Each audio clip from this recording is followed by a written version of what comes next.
요양병원에서 실종된 아버지, 그가 남긴 암호문과 마지막 쪽지 한 장. 쪽지에 남긴 암호를 해독한 순간 누군가 날 지켜보기 시작했다. 오늘은 아버지가 실종된 지 정확히 10주년이 되는 날. 그동안 누구에게도 말하지 못했던 아버지에 관한 이야기입니다. 사연 시작 전 구독과 좋아요 버튼 눌러주시면 사연의 재미가 2배가 됩니다. 사연 이야기 시작합니다. 사무실에 불을 끄고 마지막으로 남은 동료와 함께 엘리베이터를 탔습니다. 제 이름은 장민수, 60대 회사원입니다. 퇴직까지 1년 남짓, 세월이 참 빠르게 흘렀습니다. 민수 부장님, 오늘 회식 안 오십니까? 다들 기다리고 계실 텐데요. 저는 미소로 답했습니다. 오늘은 좀 피곤해서요. 다음에 꼭 참석하겠습니다. 사실 회식보다 더 중요한 이유가 있었습니다. 오늘은 제 아버지가 실종되신 지 정확히 10주년이 되는 날이니까요. 그동안 누구에게도 말하지 못했던 아버지에 관한 이야기입니다. 지하철에 몸을 실으며 창밖을 바라봤습니다. 제 아버지 이야기를 하자면 마지막으로 뵈었을 때는 요양병원 침대에 누워 계셨습니다. 치매가 너무 심해 저를 알아보지도 못하셨어요. 지금 생각해보면 죄송한 마음뿐입니다. 10년이 지났지만 그날의 기억은 아직도 선명하니까요. 회사 일에 치여 아버지를 자주 찾아뵙지 못했습니다. 한 달에 한 번 정도? 그것도 의무감으로 잠깐씩만 들렀죠. 그때는 몰랐습니다. 그 평범해 보이는 노인의 눈빛 뒤에 얼마나 깊은 비밀이 숨겨져 있는지. 지하철 창으로 비가 내리기 시작했습니다. 빗소리가 제 기억을 다시 불러오는 것 같았습니다. 2015년 11월 21일 그날도 비가 내렸습니다. 퇴근길에 요양병원에서 전화가 왔죠. 장민수님, 죄송합니다만 아버님께서 사라지셨습니다. 처음엔 이해가 안 됐습니다.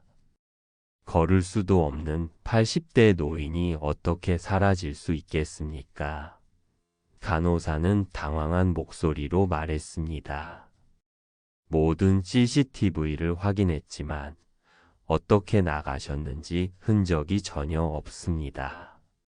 집에 도착해 불을 켜고 낡은 서랍에서 종이 한 장을 꺼냈습니다. 그날 병원에 도착했을 때 아버지의 침대 위에는 이 종이 한 장만 덩그러니 놓여 있었습니다. 10년이 지났지만 아직도 간직하고 있습니다. 아버지의 필체입니다.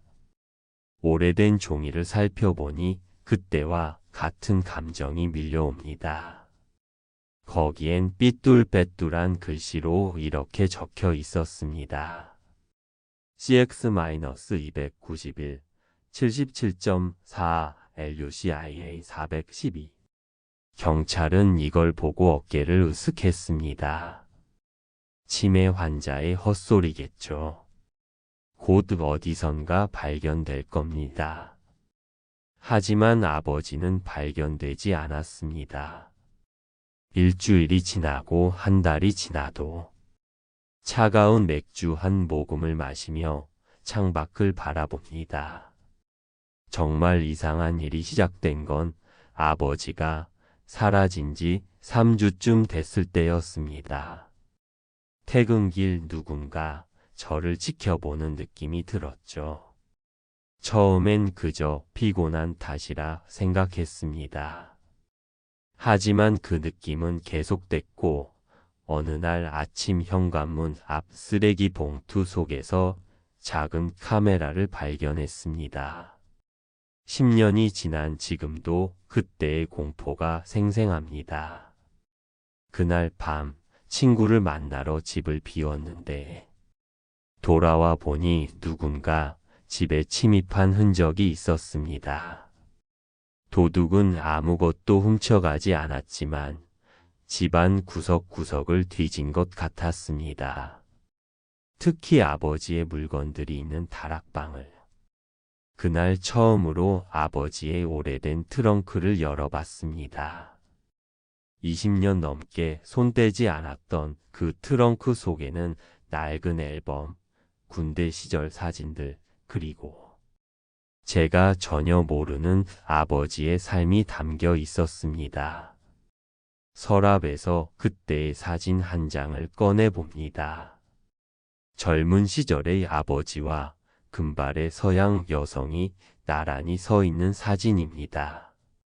사진 뒤에는 LUCIA 1972 인천이라고 적혀 있었습니다. 그리고 쪽지에 적힌 바로 그 이름이죠. 궁금증에 인터넷 검색을 해봤는데 루시아는 냉전 시대 미군 정보기관의 암호 분석가였습니다. 그리고 제 아버지. 그는 단순한 공무원이 아니라 한국군 정보부대 소속 최고의 암호 전문가였던 겁니다.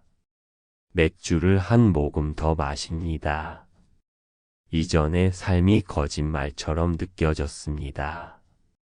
제가 알던 아버지는 조용하고 평범한 공무원이었습니다.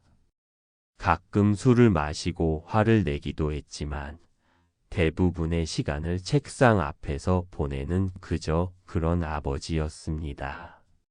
하지만 이제 모든 게 다르게 보였습니다. 아버지가 외국어 책을 읽던 모습, 라디오를 고치던 손길, 그리고 가끔씩 홀로 여행을 떠나던 이유까지 천천히 숨을 들이쉬며 과거를 회상합니다. 아버지가 남긴 쪽지의 의미를 파헤치기 시작했습니다. 군사정보 관련 자료들을 찾아보니 CX-291은 70년대 비밀 군사 작전 코드였고 77.4는 특수 무선 주파수, 그리고 412는 아마도 날짜를 의미하는 것 같았습니다. 마치 아버지가 의도적으로 암호를 남긴 것처럼 보였습니다.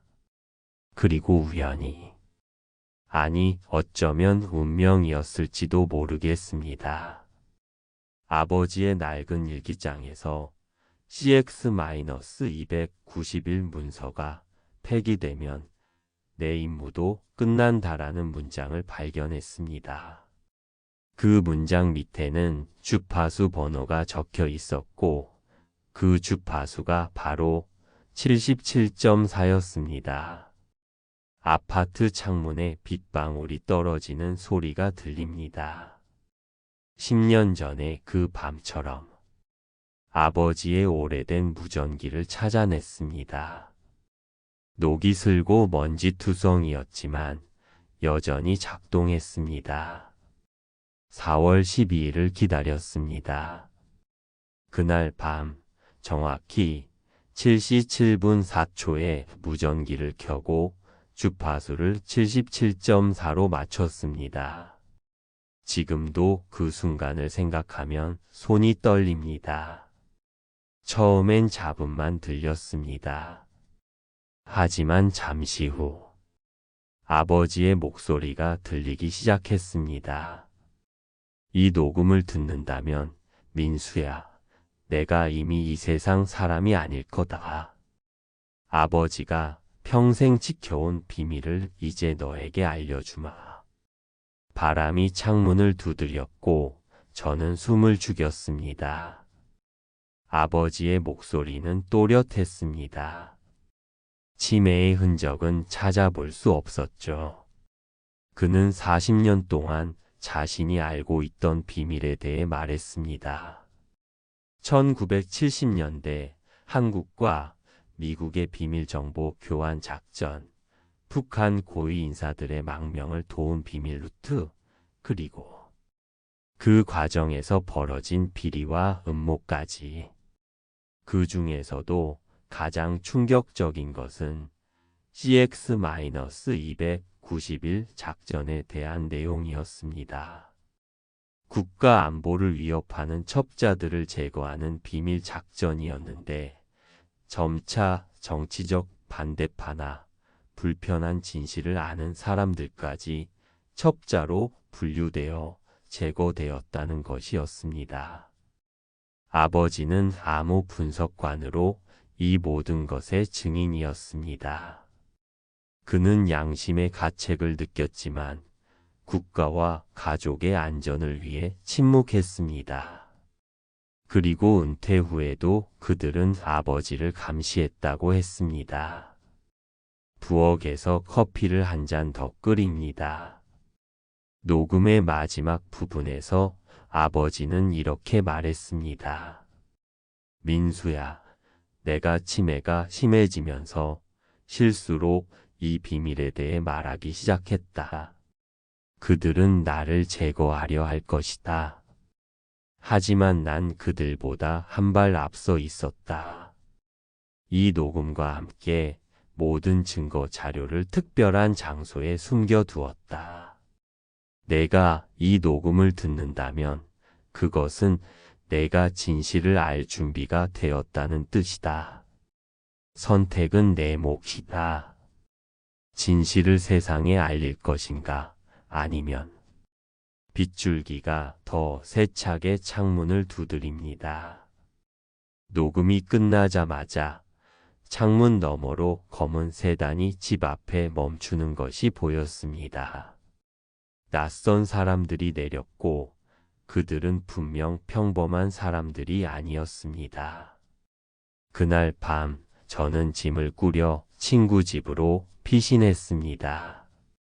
다음 날부터 아버지가 언급한 특별한 장소를 찾기 시작했습니다. 아버지의 일기 사진 메모. 모든 것을 다시 살펴봤습니다. 그리고 마침내 두 번째 암호를 발견했습니다. 사진 뒷면에 희미하게 적힌 좌표였습니다.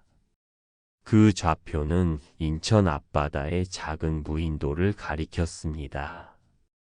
아버지와 제가 단 둘이 낚시를 갔던 그곳. 어린 시절의 추억이 서린 장소였습니다. 커피 한 모금을 마시며 그날의 기억이 생생하게 떠오릅니다. 배를 빌려 그 무인도로 향했습니다. 예상대로 아버지는 그곳에 방수 상자를 묻어두었습니다. 그 안에는 모든 증거 자료가 있었습니다. 문서, 사진, 녹음 테이프, 그리고 아버지의 마지막 편지. 목이 메어 잠시 말을 잇지 못합니다. 편지에는 이렇게 적혀 있었습니다. 민수야, 미안하다. 아버지는 평생 비겁했다. 진실을 알고도 침묵했으니까. 그러나 이제 너에게 그 짐을 넘기려는 것은 아니다. 이 증거들을 공개할지 말지는 내 선택이다. 다만 기억해라. 진실은 양날의 검이다. 그것이 가져올 결과를 각오해야 한다. 저는 고민했습니다. 일주일 동안 밤잠을 설쳤습니다. 이 비밀을 공개하면 국가적 혼란이 올 수도 있었고 제 가족이 위험해질 수도 있었습니다. 하지만 숨기면 그것은 또 다른 형태의 비겁함이었습니다. 깊은 숨을 내쉽니다. 결국 저는 결정을 내렸습니다. 노트북을 들고 사람들로 붐비는 카페에 앉았습니다. 모든 증거 자료를 압축해 여러 국제 언론사에 보낼 준비를 마쳤습니다. 손가락이 전송 버튼 위에서 떨리고 있었습니다. 동료가 물었던 것처럼 당신도 궁금하실 겁니다. 그래서 보내셨습니까?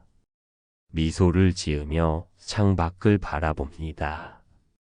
그때 누군가 제 어깨를 가볍게 두드렸습니다.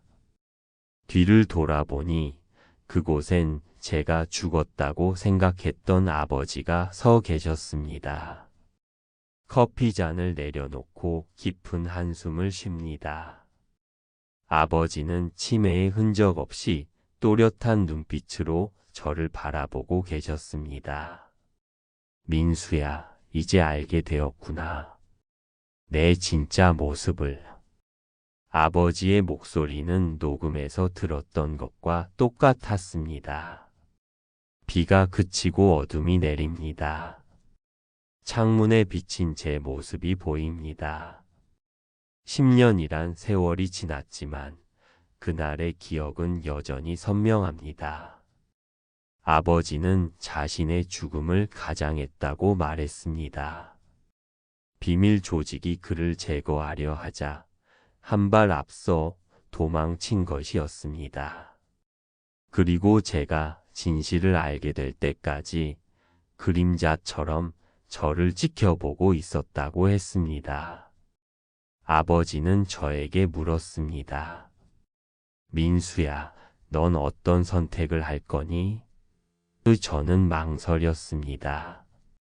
그러자 아버지가 말했습니다. 내가 무엇을 선택하든 난 내 편이다. 다만 기억해라. 진실을 위해 싸우는 것과 복수는 다르다. 진실은 더 나은 미래를 위한 것이어야 한다. 저는 아버지를 바라봤습니다. 그의 눈에는 평화가 깃들어 있었습니다. 마치 오랜 짐을 내려놓은 듯한. 그리고 저는 결정을 내렸습니다. 목소리가 더 확고해진 느낌입니다. 증거 자료에서 개인적인 복수심이나 정치적 편향성을 모두 제거했습니다. 오직 국가 안보와 인권 침해에 관련된 부분만 남겼습니다. 그리고 전송 버튼을 눌렀습니다. 그 후로 우리 사회는 크게 변했습니다. 물론 처음엔 혼란스러웠습니다. 정부는 부인했고 일부 언론은 날조라고 비난했습니다. 하지만 증거는 너무 명백했고 점차 진실이 받아들여졌습니다. 아버지는 그 후 1년을 더 사셨습니다. 이번엔 진짜 치매가 찾아왔지만 그는 평화롭게 보내셨습니다. 마지막 숨을 내쉬기 전 아버지는 제 손을 꼭 잡고 말씀하셨습니다. 민수야, 넌 내가 못했던 일을 해냈다. 고맙다. 시계를 보니 자정이 가까워졌습니다. 오래 이야기했네요. 그리고 지금 여러분이 살고 있는 이 세상은 그때의 진실이 만들어낸 세상입니다. 완벽하진 않지만 조금 더 정직한 세상이죠. 창밖을 바라봅니다. 비가 그치고 달빛이 비치기 시작했습니다. 때로는 진실이 무서울 수 있습니다. 하지만 진실을 피하는 것보다는 직면하는 것이 결국 더 큰 평화를 가져옵니다. 아버지는 그것을 가르쳐 주셨습니다. 누군가 물었습니다. 그 암호는 어떻게 푸셨어요? 어떻게 알아내셨어요? 저는 미소를 지었습니다. 그건 아마도 아버지의 피가 흐르고 있어서일 겁니다. 때로는 우리가 모르는 사이에도 부모님의 지혜와 용기가 우리 안에 살아있는 법이니까요. 창밖에서 멀리 별이 반짝였고 저는 마치 아버지가 저를 바라보고 있는 것 같았습니다. 오늘로 아버지가 떠나신 지 10년입니다. 그리고 저는 여전히 그날의 약속을 지키고 있습니다. 진실이 드러난 후 많은 것이 변했지만 여전히 해야 할 일이 남아 있으니까요. 맥주병을 비우고 깊은 한숨을 내쉽니다. 그 후의 이야기를 들으실래요? 진실이 밝혀진 후 국가는 공식적으로 사과했습니다. 희생자들에게 보상이 이루어졌고 관련 법안이 개정되었죠. 하지만 세상은 그렇게 단순하지 않습니다. 여전히 그 비밀 조직의 일부는 그림자 속에 숨어 있었고 저를 노리고 있었습니다. 아버지가 돌아가신 후 저는 그의 유품을 정리하다 또 하나의 암호를 발견했습니다. 그것은 우리가 공개하지 않은 또 다른 문서의 위치를 가리키는 것이었습니다. 더 깊은 비밀, 더 위험한 진실이었죠. 아버지, 왜 이걸 제게 남기신 거죠? 밤하늘을 바라보며 중얼거렸습니다. 그 문서에는 루시아의 정체와 그녀가 남긴 마지막 메시지가 담겨 있었습니다. 루시아는 단순한 암호 분석가가 아니었습니다. 그녀는 이중 스파이였고 그 비밀 조직의 설립자 중 한 명이었습니다. 하지만 나중에 그녀는 양심의 가책을 느꼈고 모든 증거를 수집해 아버지에게 맡긴 것이었습니다. 루시아는 그 직후 실종되었습니다. 공식 기록상으로는 사고사로 처리되었지만 진실은 달랐습니다. 그녀는 제거된 것이었죠. 빗소리가 점점 작아지고 있습니다. 창가에 앉아 손에 든 낡은 사진을 내려다봅니다. 저는 결단을 내려야 했습니다. 이 두 번째 문서를 공개할 것인가, 아니면 영원히 비밀로 간직할 것인가. 내가 무엇을 선택하든 난 내 편이다. 아버지의 마지막 말씀이 귓가에 맴돕니다. 어느 날 밤, 저는 그 두 번째 문서가 담긴 USB를 들고 한강변을 걸었습니다. 강물은 도시의 불빛을 반사하며 조용히 흐르고 있었습니다. 저는 오랫동안 서서 생각했습니다. 진실을 위해 싸우는 것과 복수는 다르다. 아버지의 말씀이 다시 제 마음속에 울려 퍼졌습니다. 결국 저는 USB를 강물에 던지지 않았습니다. 대신 신뢰할 수 있는 사람들에게 그것을 나누어 맡겼습니다. 만약 제게 무슨 일이 생기면 이것을 공개하세요. 라고 말입니다. 그리고 저는 조용히 제 삶을 살아갔습니다. 회사에서 일하고, 퇴근하고, 가끔 친구들과 술 한잔하는 그런 평범한 삶을요. 하지만 제 눈은 항상 열려 있었습니다. 아버지가 남긴 마지막 임무를 완수하기 위해서. 이제 퇴직이 1년 앞으로 다가왔습니다.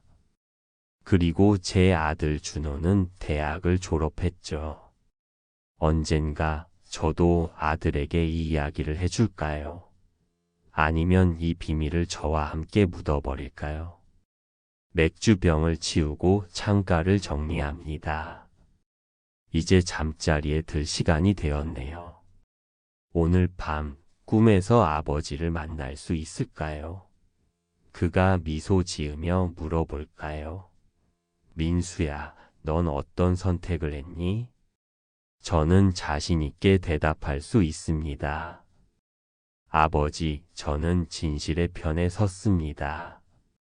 하지만 복수가 아닌 화해와 미래를 위해서요. 창문을 닫으며 고개를 들어 밤하늘을 바라봅니다.